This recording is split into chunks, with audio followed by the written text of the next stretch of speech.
I have the most janky, basic farm stand out on the road, and anything that's surplus of mine that I'm not going to eat or I'm not going to use, I put out there, and it disappears. It goes away, and people, kick down, and it's great. And I don't have prices on anything. It's just so lovely to see people give for whatever.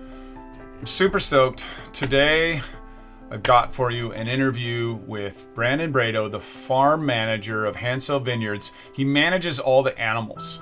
So they got ducks and chickens and sheep. I don't think they have goats. He has goats at his house, though, that he runs. Pigs. And so he's really just a wealth of information about how to manage animals, and he's been doing it for years on a small holding and on a large holding.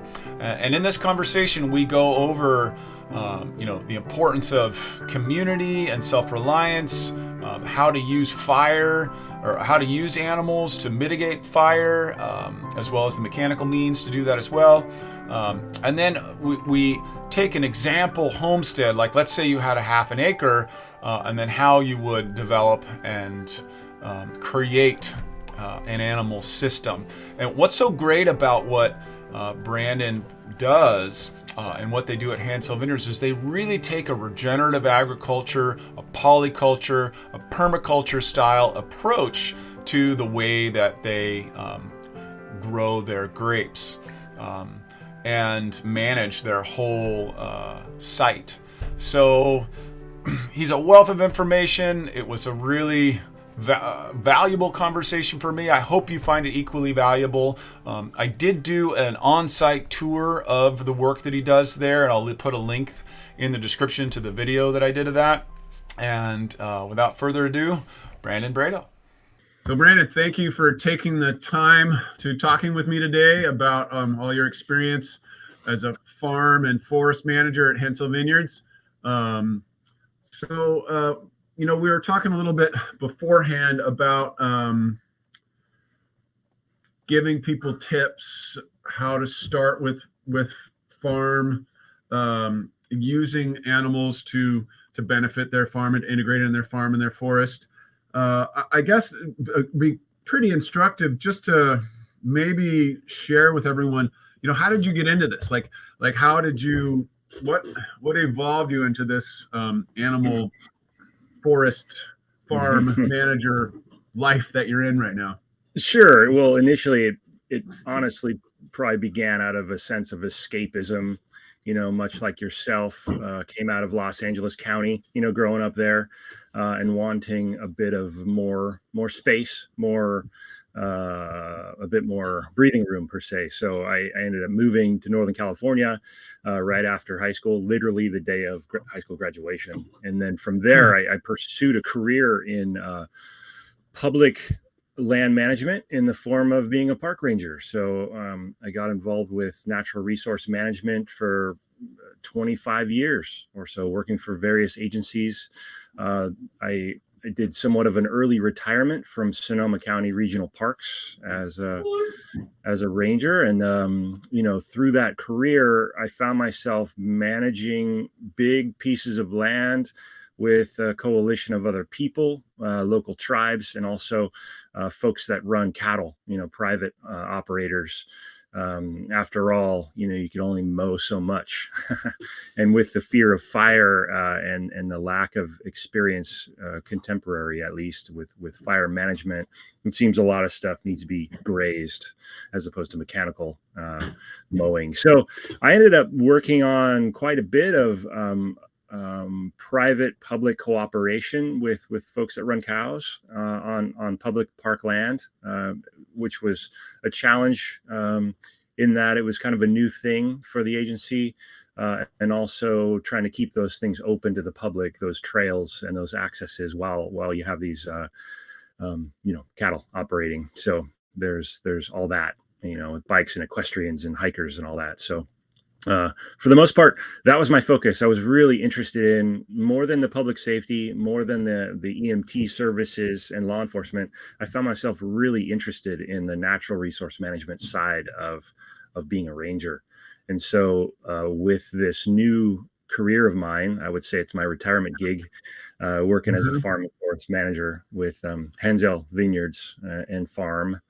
It's a 200-acre property, and there's lots to do there. There's only 46 acres under cultivation, and the rest of it, almost 150 acres, is mature native forest on hillsides, and it's gorgeous, and it's all been undermanaged per se. So, fire was on the land back in the 1960s, and since then it's just been a mess of duff, thick and ready for the next intense burn. And as many of us know, 2017 is really what changed things for the understanding of fire and how things can get away and to be these mega intense burns. And so my job, in addition to working with a lot of grazing animals and greenhouses and gardens and vineyards, is to prepare for the next fire on the land.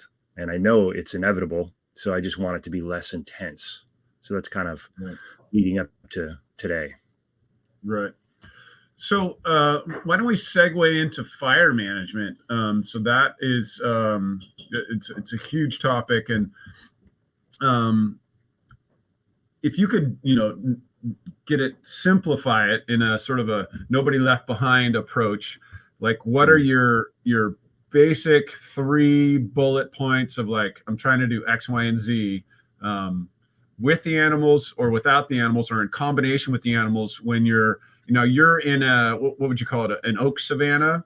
Is that? Yeah, oak, and then higher elevations, it's conifers. So it's it's mostly oak woodland with a little bit of grassland interference. So you're in this oak woodland mixed environment, which is going to be really appropriate for a lot of people in a lot of different environments. How would you go about using the animals and using in combination with mechanical processes to mitigate the fire risk on your? Yep, that's good. Good topic. I start with an inventory. On my end, it's all about the priorities. So I break things down into zones. So naturally, we want to protect our structures, our human-made structures. On our 200 acres, we have lots of buildings. Some are very historic, built in the 1940s and 50s, and so that's I radiate from there. So if I can protect those first and foremost by reducing the fuel load around those properties, whether it's by mechanical chippers and chainsaws, dragging that fuel away from those structures, and then maintaining it, ongoing maintenance program with animals on the ground. And the way I've been doing that is with pigs. So my team of pigs are outstanding maintenance workers, and they help me immensely. So the concern, I mentioned buildings, not just our own buildings, but we're on the boundary. We're on an urban interface. Our southern boundary, our downhill side, there's a whole big neighborhood down there. And so back in 2017, CAL FIRE cut a big dozer fire line down there.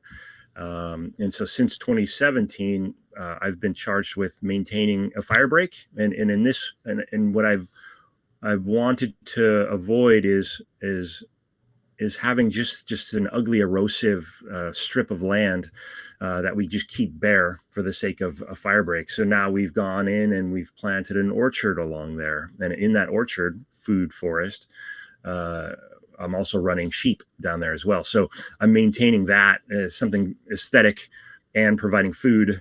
And I'm sure the neighbors really appreciate that by looking onto something that's under cultivation rather than just bare mineral soil waiting for the next fire. Yeah, that really makes me think about it. I'm sure you've thought about this too, of the permaculture idea of stacking functions. Of you're maintaining a fire barrier, you're creating food and aesthetic with the orchard, and that sounds great.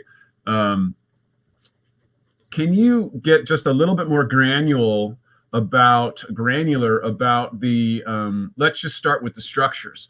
So so right now I'm looking at out my window past my camera here. I'm looking at 20 feet. I'm looking at a little pine, and another 30 feet out that way, I'm looking at a madrone, and then I'm looking at an oak. What are you doing with the trees? Like how far away and how far up and what's on the ground? And just a real basic. And then how would you use the pigs after you've got that in the way that you want it? So on a textbook note, like if you're getting input from CAL FIRE or other agencies that are charged with fire, they would say to clear a space 100 feet plus around each structure, and think about if you had a No canopy trees. fire, no trees. Yeah.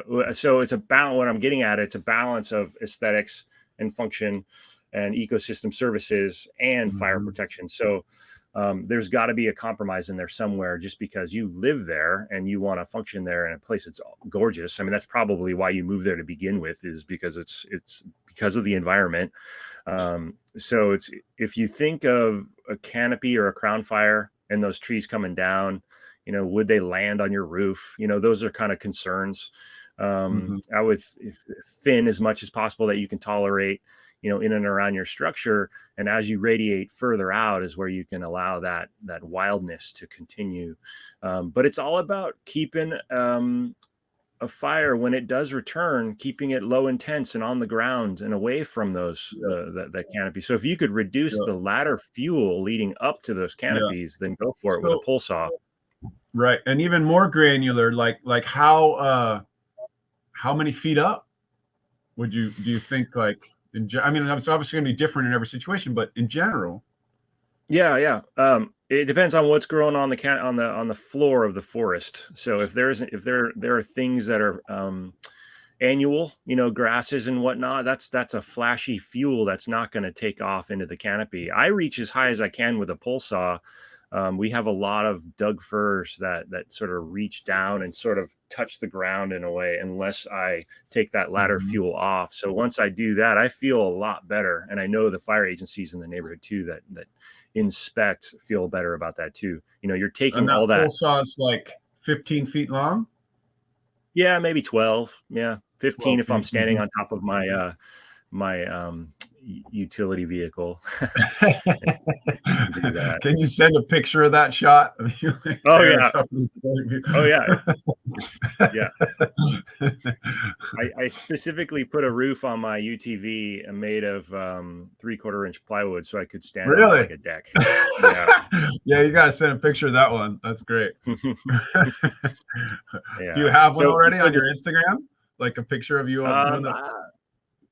Maybe one of my coworkers. I might have gotten a shot with them doing that. Yeah, trying not to kill themselves. That back to the structure thing too. What's the siding on your house? What's the roof on your house? All of that material matters when it comes to the choice on how far away to clear your defensible space. It makes me also think about. I watched a video a while back of a fire test where they were like shooting a cannon of like flaming fireballs at the side of a house, and one house, and both of the houses were made out of the same thing, but one had just like gravel on the ground, and the other one had just like whatever plants or wood chips around it. And the one with the gravel on the ground, even though they were both sort of wood siding, it was fine because the fireballs hit the wood siding and fell onto the concrete or the little pebbles, and it didn't burn. So personally, around my house, that's my next big thing is to clear around my buildings and lay that 10 foot, 5 foot's probably in a lot of sections, just gravel so that it can't burn the ground. Beautiful. Yeah, that sounds ideal. And then when you integrate animals into it, grazing animals, browsing animals, those that will help maintain for the long term to continue that work. In my situation, I have 10 pigs, American guinea hogs, and it's a heritage breed, I think, known in the southeast of the states, and I use them and I move them around. They're super active. And they first and foremost want to go for the leafy stuff, the poison oak and the other broadleaf and grasses, and then they go for the acorns and the bay nuts. But while they're doing that, they're using their bodies to get to these little gems, and they break down the brushy debris, the stuff that would otherwise take me time to drag out of there. and turn it into soil. It's pretty incredible, the work that these 10 pigs do. And I move them maybe half acre at a time with electric fencing, solar powered, and they respect it, and it works well. And they don't take a break, just constantly working and breaking through. You had to train them with the electric wire, yes? Yeah, it didn't take long. It's a very simple system. Mm-hmm. And relatively inexpensive, as opposed to building permanent fencing, which they'll end up breaking and getting through anyway if if they think there's better food on the other side of that fence. Whereas the electric fencing is lightweight, and it provides a little zap. I get shocked by it all the time, but certainly as a mammal, you don't.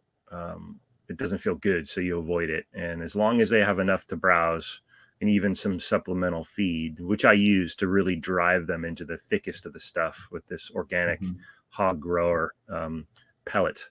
I'll throw it in there, and they go after it. They'll spend all day going after it, breaking down that woody debris into soil. It's pretty amazing. Other people use goats, and that's a whole nother love-hate relationship that I have. I mean, I have goats at home, and I use them certainly on my half acre, but when you're doing that inventory, it really is, what is your goal, the goal in mind, and how you use your animals to help you with the defensible space. Every animal has a niche, and they'll all work totally different. And goats are a whole nother world. Right. So how many goats do you have on your half acre?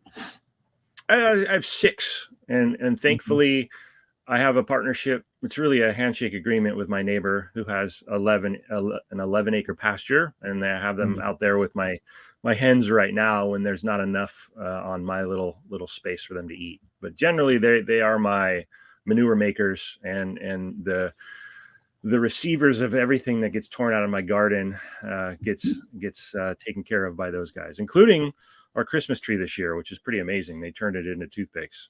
Why don't we I think it'd be fun for people to hear, first of all, an inventory of your menagerie at home, and then an inventory of your menagerie over at Hanzell. So why don't you give us a laydown of what you got? Yeah, the line between my work life and my home life is very blurry. So at home, like I said, it's a half acre. We've had it for 4 years now, and I'm just starting to really understand the system of the 1916 house that's here, and the grounds and all the infrastructure. The rain recently taught me a lot about this place and how the drainage and the runoff is, and where I need to put sump pumps and all that, and where I need to plant different stuff to benefit from the seasonal, flood water that we have here in Petaluma. But I've got 6 goats, a couple of turkeys, 50 hens, 50 tortoises, pretty fun. A whole lot of fruit trees, a big garden. The garden is really the focus. The footprint of the garden is probably bigger than my house. And then we have a beautiful corner with a heritage. That size? My house is 900 square feet. No, I meant the garden, but so the garden's about 1,000 square feet. Yeah, that's about right. Yeah. Okay.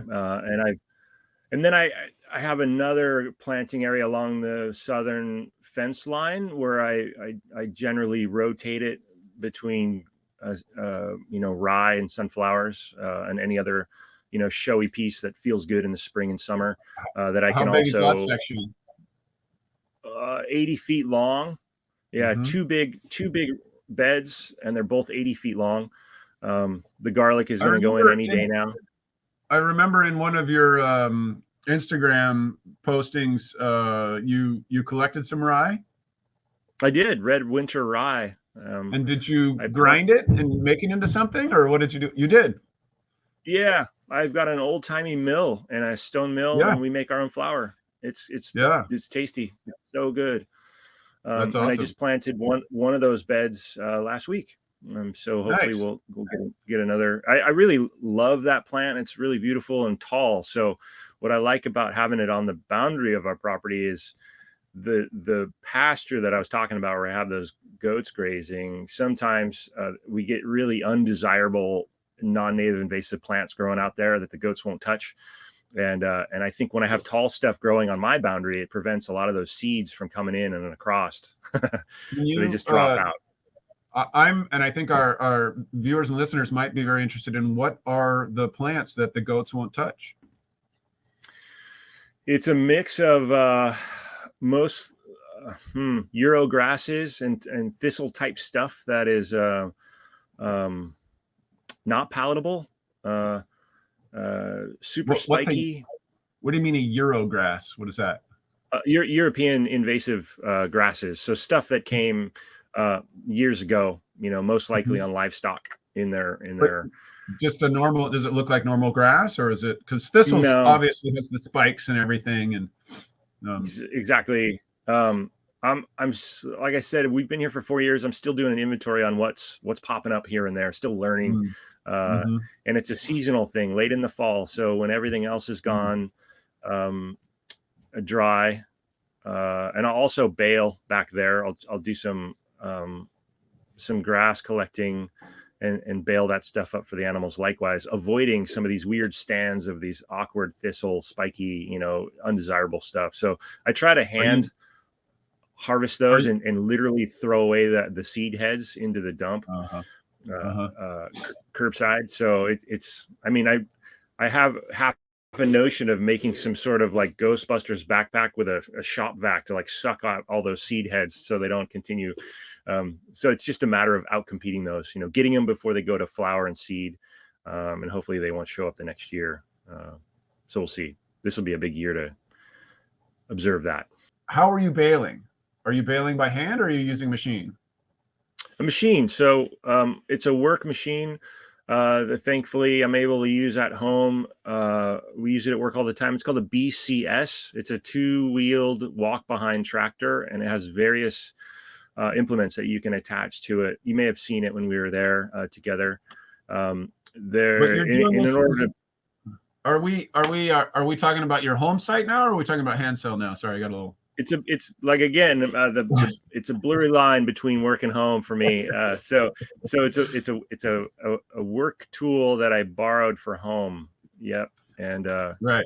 Cool. I baled grass on this 11-acre parcel so that I could feed the cows at work. Cool. I want to remind you that I want to see that thing in action. I want to see the laydown machine and then the baler in action, so we can make a video about that in the future.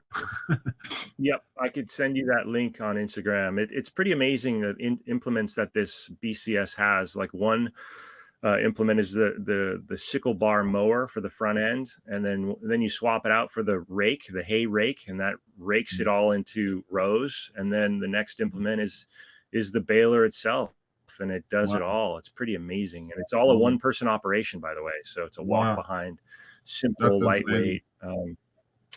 Yeah, it's fantastic. And then we use the same thing to build beds, garden beds at work. So it has a power harrow attachment, so it builds just beautiful beds. And in that regard, power harrow, it's not quite tilling. You're not going too deep. It's more like an egg beater. So it disturbs the top layer and leaving all the biology of what's going on deeper down intact. Cool. So it can keep on regenerating year after year. Nice. So I'm not sure if we got through all your animals yet. Did we get through all your animals at home? We got through the home animals, right? Yeah. Goats, turkeys, hens, tortoises. Yep. We sure did. Okay. Great. And then let's see. So now what about your herd at Hanzell? Yeah. So the reason, we brought animals onto the land, it's sort of like a homecoming in a way, kind of bringing back the way it was always done before humans got distracted by heavy equipment and chemicals. So we split up the team. Currently, the grazing team at Hanzell is in 3 different parts. Like I mentioned, the pigs, they're constantly working the forest, and once in a while I give them a break to get out in the vineyard for some nice, rich cover crop growth to eat on, very rich. We have the new element, and that is 4 belted Galloway Scottish cows. So I have them also working a forest slash pasture paddock right now. Also electric fencing, solar powered, very temporary and movable and easy. So that's the other team, and they're going to integrate into the vineyard soon. So once the ground gets a little bit more firm, because we had some recent rains, and I think they would do more damage than good. Plus, we're waiting for our cover crop to get a little taller and more lush. And then the third and the main team that we have is a multi-species team of sheep, chickens, geese, ducks, and guardian dogs. Right now, they are in the vineyard. We have them working in a hillside that hasn't been grazed in a couple of years. So we can't get to all 46 planted acres of vineyard with our small team, because it's just a lot of terrain to get through between the time we have enough cover crop for them to eat and the time that vineyards start bud break and pushing their delicate flowers for the upcoming harvest, because they would love to eat that. But if they eat that, then, well, that pays the bills. So what do you do? So just to explain to people that your system there, you plant the cover crop grows, you bring in, does the BCS lay the stuff down too, or is that a different machine? That's a different machine. We'll use one of our farm tractors, full-size tractors, to crimp it over. So Crimp it. So you we'll do crimp it over, and then the team comes in, right? Well, kind of. So the crimping is one of three things we do with the cover crop. So we'll graze. The stuff we graze is completely left alone and for the animals. That's one thing, grazing with our animals, and of course they're giving along the way with their manure and urine and light disturbance. And then, just so people have a visual, they're grazing between the rows of grapes. Yeah, we'll give them anywhere between 2 rows and 15 rows, and we may move them every day or every other day, depending on how long the rows are and how active, how well they're doing. We don't want to go too heavy, because we like to leave some of that cover crop to bounce back, to go to flower and drop seed. And that is probably that is the most beneficial for the vineyard, for sure, because of what the animals leave behind. Now, the second thing we do is we crimp, and we've talked about that just a touch. And so usually when the cover crop goes to flower and seed and we crimp it over, we hit a majority of the vineyards with that, because we can get most done with that crimp device. And what that looks like is a big roller drum on the back of our tractor as we pull along.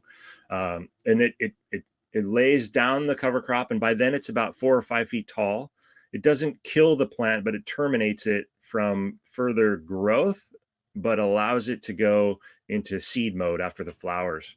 And of course, seeds drop in the soil, and then it provides a lovely moisture blanket for the rest of the year. So all that vegetative matter allows the soil temperature to be low and the moisture level to be high. So fingers crossed, we get that vegetation covering that soil all year long, even into fall when it's 115 degrees outside. You won't see bare mineral soil. Right. So that is awesome to see that. You can dig down in the summer and still find earthworms when that cover crop is just crimped over and covering everything. So at the same time, that crimped over cover crop will outcompete some of the other undesirable stuff like star thistle and things like that. We have very little of that, and very little need to go back and hand weed eat or hand tool some of that stuff out of the way from underneath the vines. So thankfully so. The third thing we do, and we do this, I guess, the least, and that would be baling. So we'll bale the cover crop too. And if it doesn't have a lot of legume, big,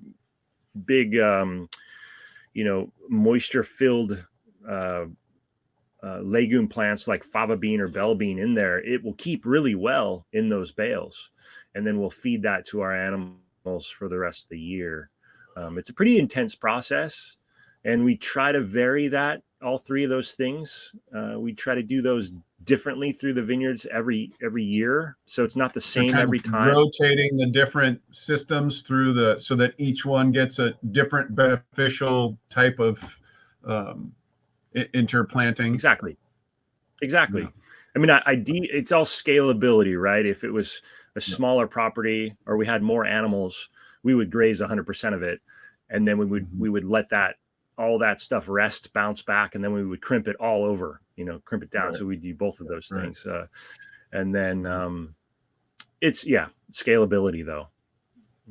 Bring on more animals, it's going to require more humans to manage them. So I think we're in a real sweet spot right now. Let's try to get a little bit. So thinking about the person who's listening to this, they probably don't have a vineyard. Maybe some of them do. If you do, I'm super stoked that you're listening, and I hope you're going to incorporate some of these rad practices on your vineyard. But for a lot of us, we're interested in the animal husbandry and the fire mitigation, and probably have a smaller piece of land.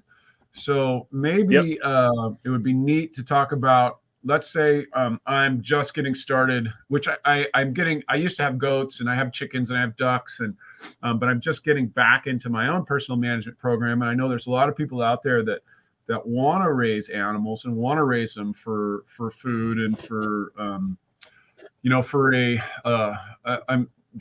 many people may not know the term silviculture, right? And that excuse me. Or silver pasture. I've heard it both ways, but silver pasture, where you utilize the animals in the forest or in the pasture as a polyculture system where they're all working together. So I think it would be really interesting to hear if we took sort of an example lot. Let's say you have a half an acre, like you have a half an acre. So let's say you have a half an acre and you want to get started and you're super ambitious, kind of like I am. Like I've probably got I'm in a mountainous terrain, so I probably have a usable half of an acre, maybe. But I'd like to pack as many animals as in there and get as many diverse, multiple relationships as I can. But I get overzealous and I want to do too much, and then I have too many different balls in the air. And so trying to find that balance, like you say, the economy of scale on a smaller property, and how you could best utilize for food, for fertilization, for ecological diversity and biomass enhancement and and soil enhancement. Like let's just take an example, sort of gently sloped property facing south, so we have decent sun, so we don't have to worry about shade, and build ourselves for the listeners our beginning menagerie, polyculture menagerie. Where would you start?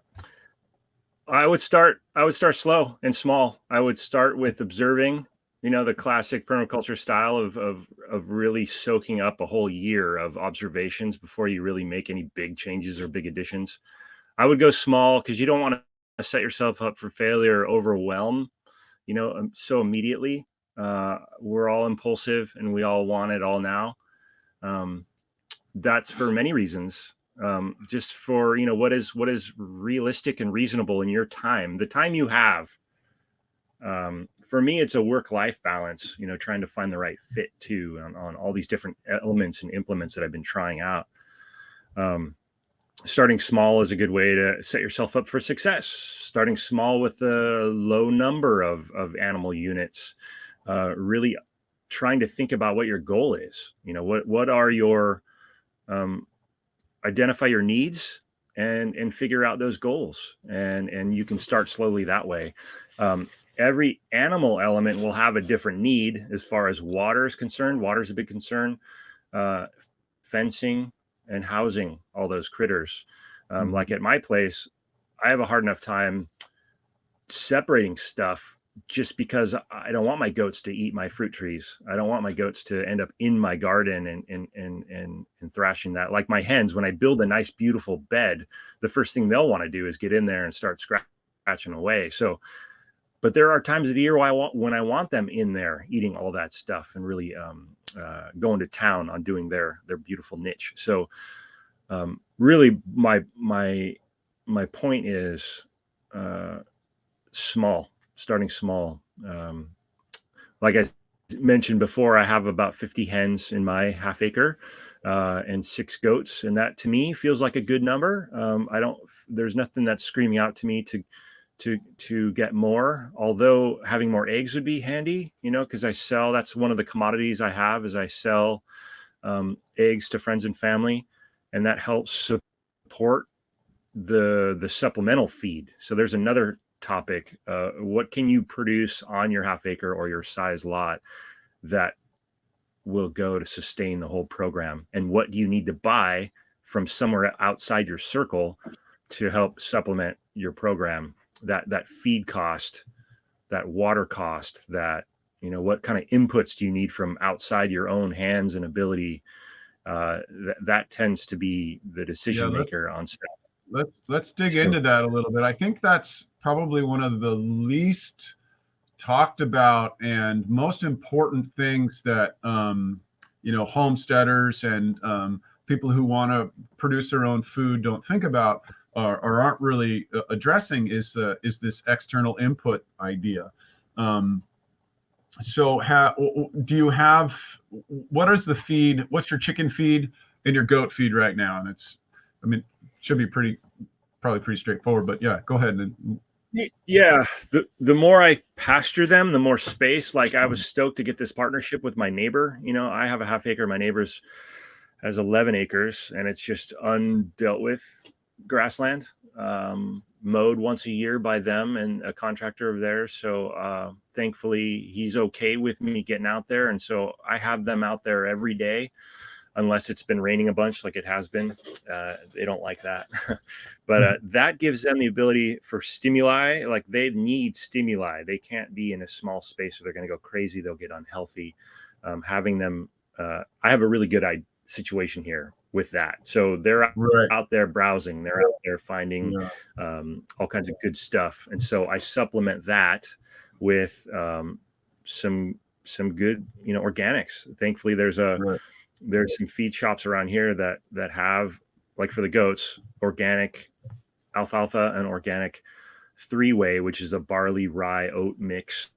And so I give them a couple of flakes of that every day, and they're fine. And as long as I have them out in that pasture for their physical stimuli and a little bit of forage, I'm doing an ecosystem service by maintaining that pasture mode per se. So that's doing a service there while they're finding good stuff to eat. The chickens likewise. So local shops have something that I think would be a good thing to interject right here. Most people aren't going to have the 11-acre neighbor, but everybody's got neighbors. And when I was speaking in my last interview with Damian Luce from Permaculture Artisans, we were talking exactly about that. It's about developing beneficial relationships with the landscape and with each other. And so that brings up the idea that I think that most of us could really benefit from by trying to create a permaculture style beneficial relationship with our neighbors. Because if we can find like you're finding a mutually beneficial interaction with your neighbor, which is then benefiting both of you and benefiting the landscape and benefiting your flock. So, even in a suburban context, it could be that, you join your 2 backyard fences and then, the chickens can go to the one that's not being utilized, or the goats can go and browse. Yeah. And that I think we often overlook that. We often think that I need everything on my own plot. If I'm going to be sort of this self-reliant permaculturist, I got to design all the systems in my little tiny space or bigger space if you're lucky.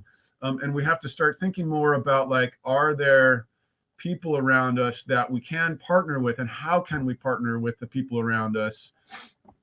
And that's difficult because we all have different values. What's that? Yeah, of course. Yeah. So while you're doing these relationship buildings and how can I benefit you and me, having in mind the ultimate goal of being more sustainable and more able to produce what you need on your own. Having both in mind, I think, is a good thought. It's difficult, that's why there's so much conflict in the world, to sort of find our common grounds. And your neighbors not necessarily have the same value set as you do. They might have some of it, but to try to build that bridge somehow, I think is probably as equally important as all of the stuff that we do in the landscape.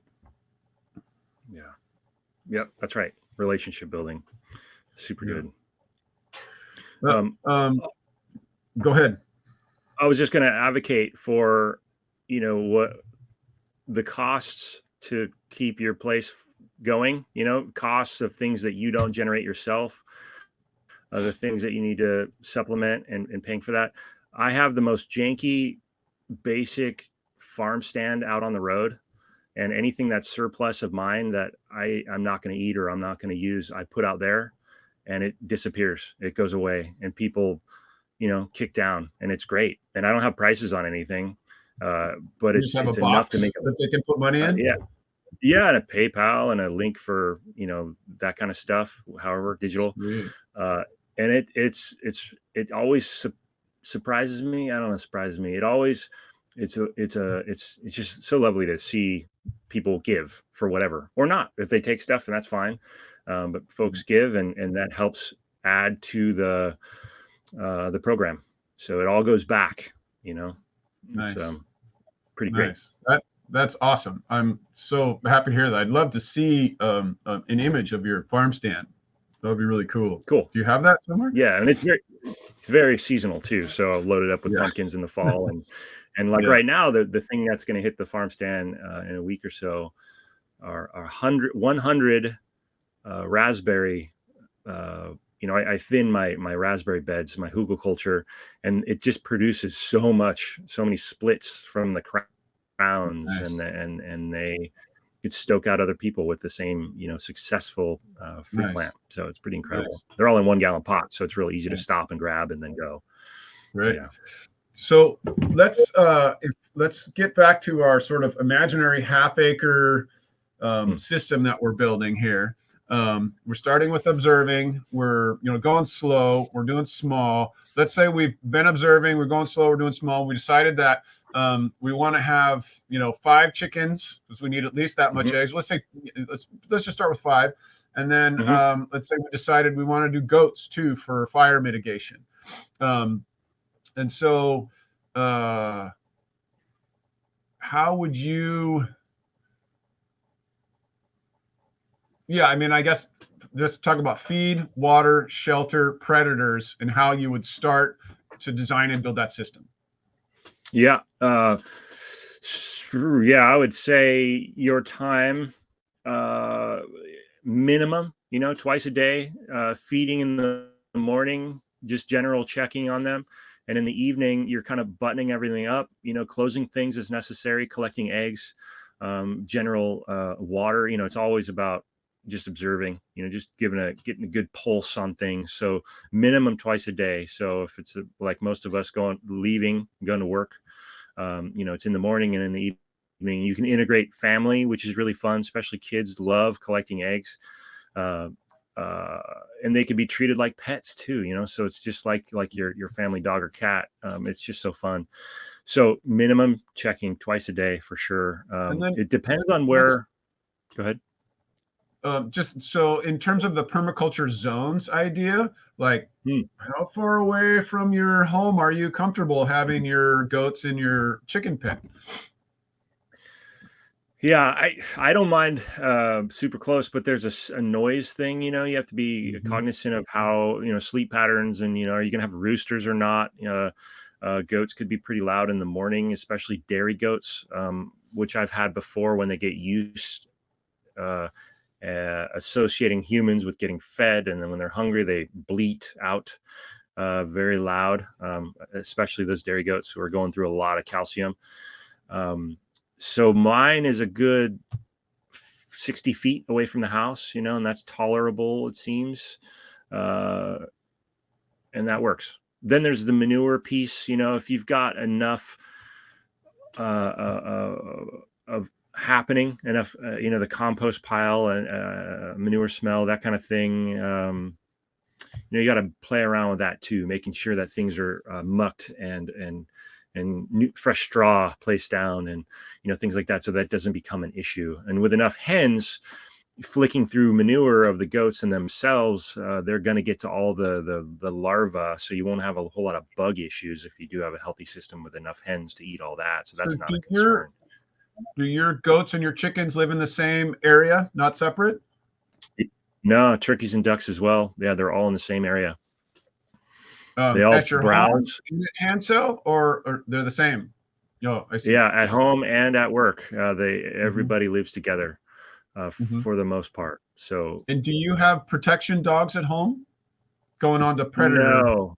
Road? I have fencing and I have electric fencing for when my goats and hens are on the neighbor's pasture, and then I lock them in at night. So I physically go out and I close the gate. The hens have their own little hen door. Thankfully, I haven't had predator issues in 2 years. I had a fox hop a fence and killed a bunch of turkeys of mine, and that was the last incident. So I'm thankful of that. Raccoons have been an issue in the past, but not so much here. It all depends. So where you live, what are your predators? That's part of that inventory of building relationships. We have bobcats out here, so that's our big one, or the bobcats, which literally we know that they watch us now. They'll stand in the forest and watch us if we walk away. They figure out your timing. Yeah. And I'm sorry, I had another question. At night, is the goat pen chicken coop the same? It is not. So I call it the goat run, chicken run. The goats hang out in that, whereas the chickens have their own little, it's about 12 feet by 6 feet. It's a roosting area. I'm able to harvest all their manure through the night as it drops into a space that they can't get to. So it's a whole nother topic for composting. Is that a wire screen, like a hardware cloth, and it goes through the hardware cloth? Exactly. Cool. And they can't get to that. I wanted to go just touch back with the predator issue. The other benefit of relationship building with your neighbors is knowing what's in the neighborhood, what's been lurking at their place. And when something, there's a sighting, my neighbors and I, we all send each other those observations. If we see a group of raccoons, or we see whatever, even deer, it's just fun to have those observations. A big buck is in the backfield right now, check it out, that kind of thing. So wow, cool. That's awesome. That's great. Okay, feed. Yeah, likewise when go ahead. Feed, shelter, predators. So wait a minute, let's talk a little bit more. So the supplemental feed for the chickens is just I imagine it's an organic pellet.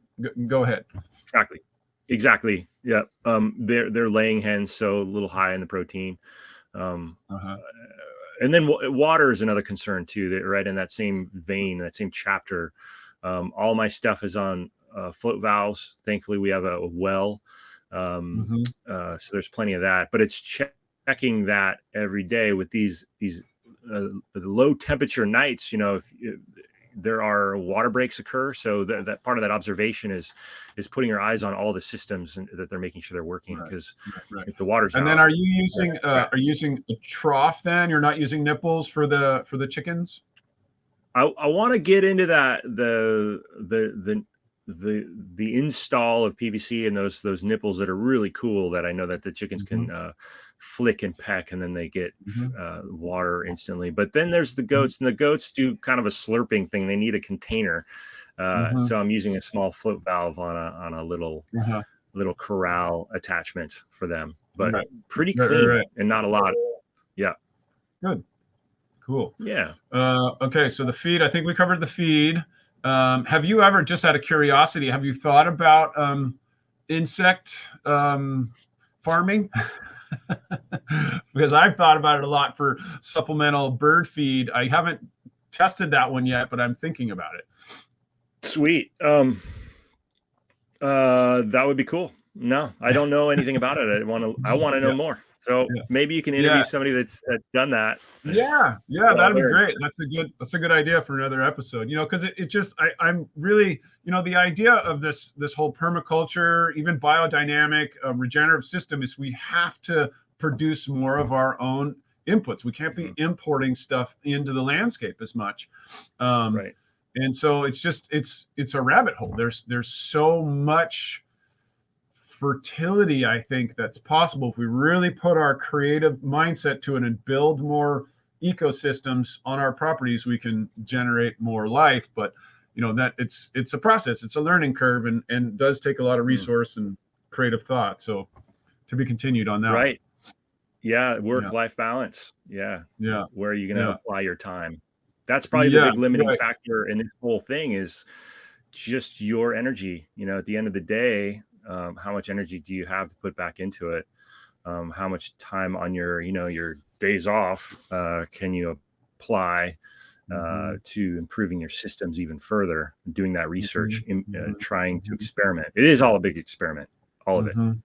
Yeah, yeah, yeah, yeah, yeah, Because yeah. my, And I my really half like acre may that. be totally different than yours. I'm sorry, can you say that again? Oh, because, well, my half acre may be totally different than yours. And what I'm might sure it work for is. me doesn't work for you. Right. Yeah. But I think it's such a valuable thing that you're bringing up that is just not addressed enough, and that is like how are we going to manage our time effectively? We get all these ideas about what we want to do, and more regeneration, more self-reliance, more sustainability, but then don't actually lay out the time and energy components that are necessary for our life. So I think you're just right on par with, go slow and start small, and take it from there. And then the other thing I really like that you said was the systems part. I'm I'm a huge fan and advocate of you know experimenting, but also trying to create our systems that last longer, that are more Hmm. resilient and even redundant.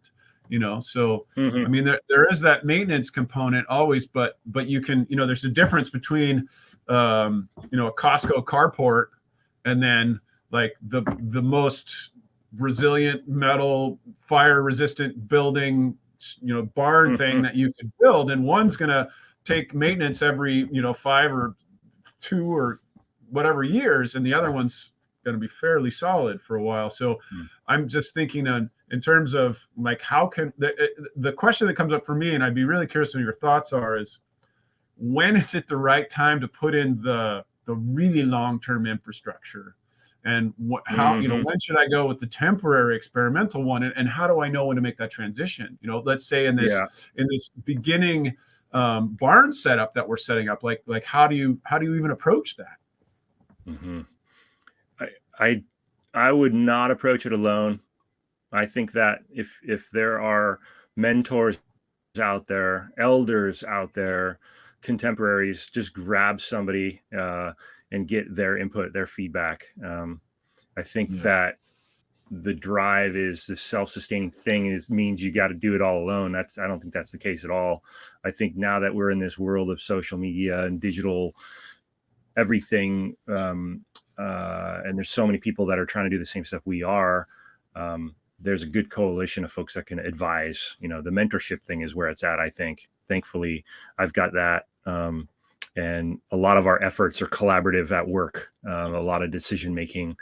As an example, today I was on and off the phone today regarding a brand new problem that we've got now sheep that are nibbling on our grapevines that are dormant, and even before we've pruned them. And this is a new thing. Over the last 4 years they haven't done that at all, and there's something just new about this. And so what to do about it, myself and my team were brainstorming this morning, and I'm sure the rest of today we're going to try to figure that out, because it really changes everything for their piece. And how do we manage that?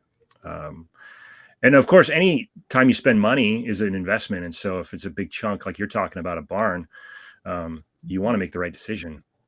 You don't want to waste the precious resources that we have. collaborate. I love it. That seems to be the theme, the thread of the what the interviews. Actually, that was a thread that came through on the interview with Damien a couple of days ago. So I think that's probably a good place to wrap up. Thanks so much for coming out and talking to us. And if you're open to it, let's do this again and find another topic that's really interesting that would be valuable to the greater community of earth lovers that are trying to make this world a better place and make their lives more resilient and regenerative at the same time. So, yeah. Do you want people to contact you, or do you want to give them any handles? Absolutely. Of course, I'd love to help anybody that's interested in this. Sharing information is my pursuit as well. So okay, and where can they find you? You want them Instagram or? Yeah, Instagram's great. Brandon.Bredo, Bredo is the last name. Yep, on Instagram. Real simple there. I share stuff from work and home. Everything we've been talking about is all there in a visual, videos and still shots and some write-ups about it all. I love your Instagram stuff. I think everybody should be subscribed to your channel. Nice. Thanks. Yeah. Thanks, man. Likewise. Yeah. Well, cool. Great. And thanks again. And we will talk again soon. Perfect.